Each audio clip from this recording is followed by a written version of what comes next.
Hey, morning, Chris. How you doing today? Hi, Ron. Doing great. How about yourself? Not too bad. This is a great day. We're actually talking about a new product of ours and something that we've done for a while. We've had a number of projects come in lately where they've got a significant investment in their platforms that are not HIPAA compliant, and they're trying to figure out how to port them or enhance and extend them to be HIPAA compliant, right? And there's a lot of ways to do this, and I want to talk through this. So, any thoughts on that before we get in? Yeah, I think this is a really big opportunity for companies that have, just like you said, a substantial existing investment, or they want to reinforce the security by adding another layer, sort of another Right. vault within the bank. Um, and Yeah. so this is a really interesting topic to help you sleep well at night when it comes to HIPAA, PII, or any other secure data that you want to really remove from exposure to potential attack easily. Yeah, I mean, that's a good point. It's not necessarily only talking about PHI and HIPAA, are we? I mean, it could be credit data, it could be additional information that is needs that extra layer of security where we can obfuscate that info off of the less secure platform or a less Right. secure area, right?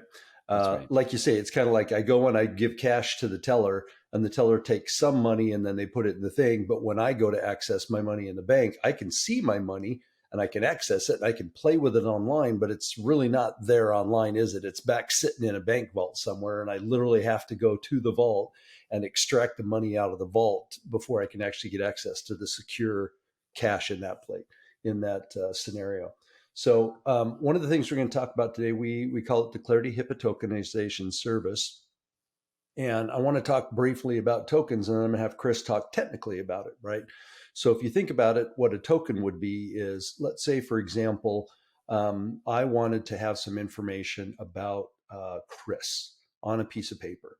And Chris told me some secret information about him, but I don't want anybody else to see that information. And so maybe what I do is I do a shortcut or I do a nickname for that service. So Chris is a rocket scientist, right?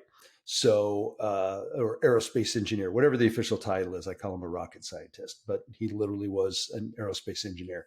So I wanted to write that down on a piece of paper about his bio, and that's what's going to be online. But that online thing isn't HIPAA compliant, and I need that piece of information to be HIPAA compliant.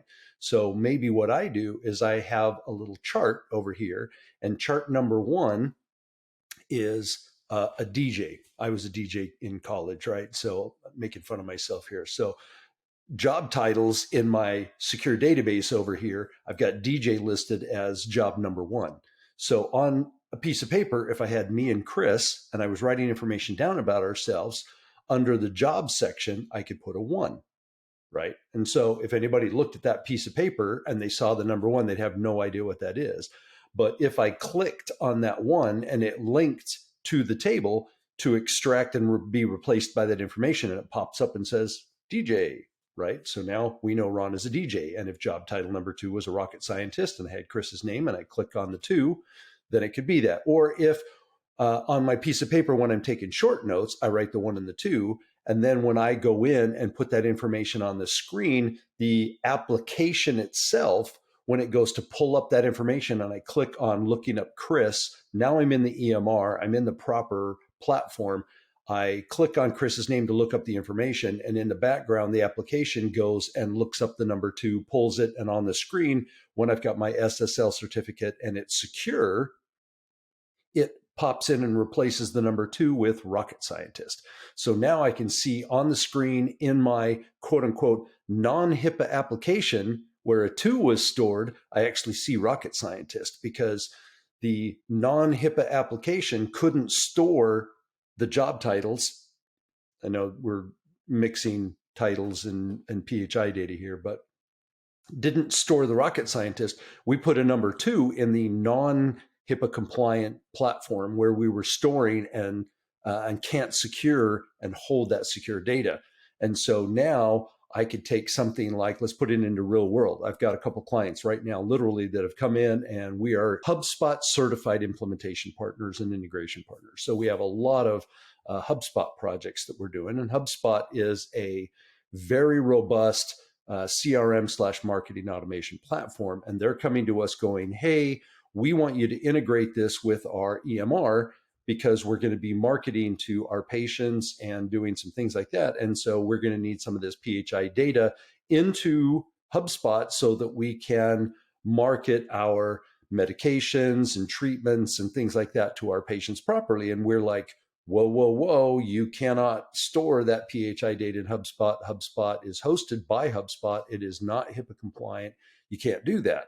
So therein lies what we're talking about today. How do we take HubSpot and get that information? So let's just make up a scenario. So Ron, I'm a patient.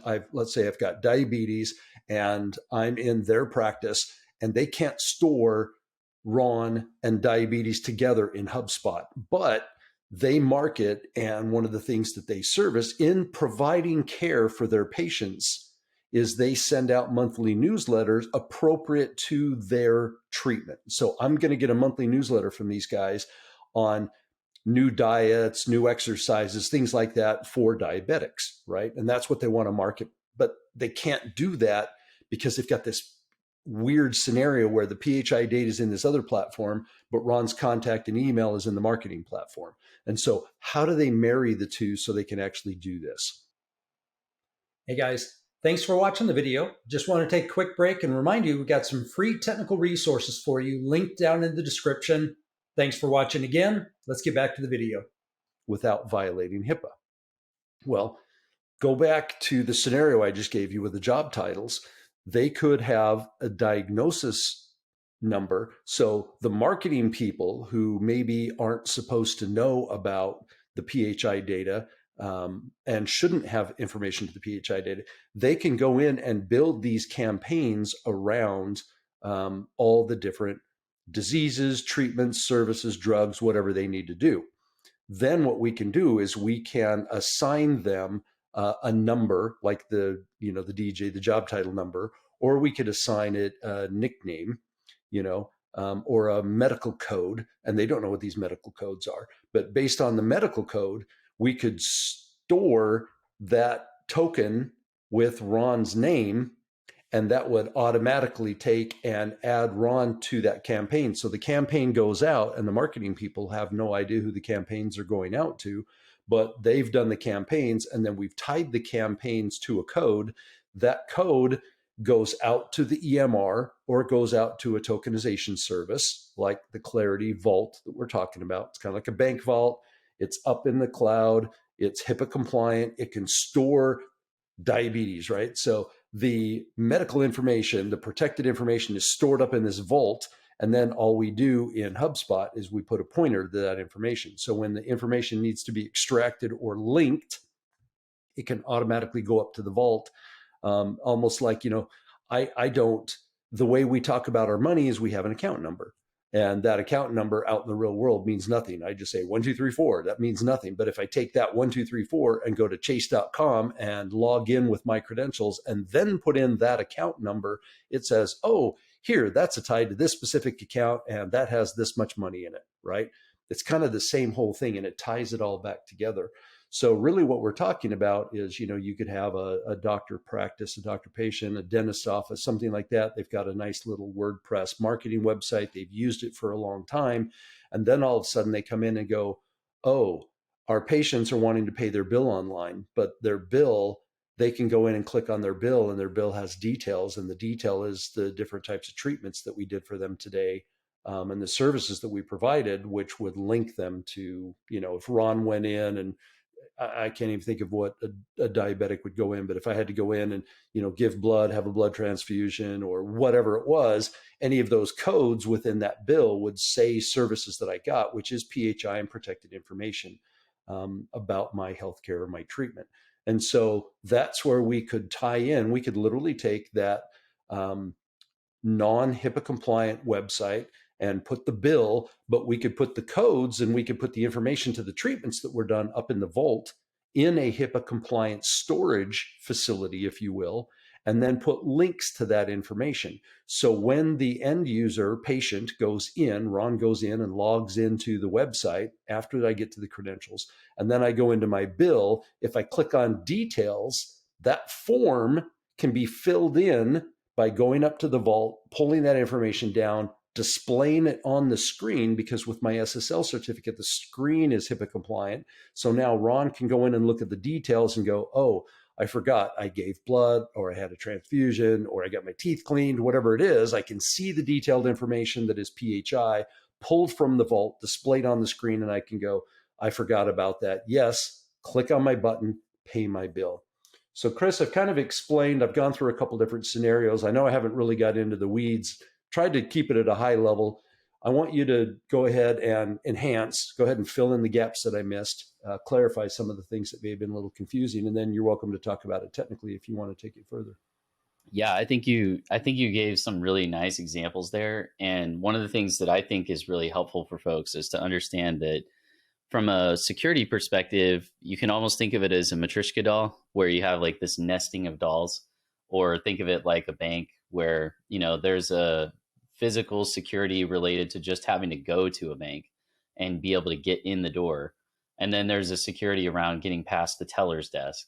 And then there's a security around getting to the bank vault area, and then getting into a bank vault, and then getting into a safety deposit box, for example.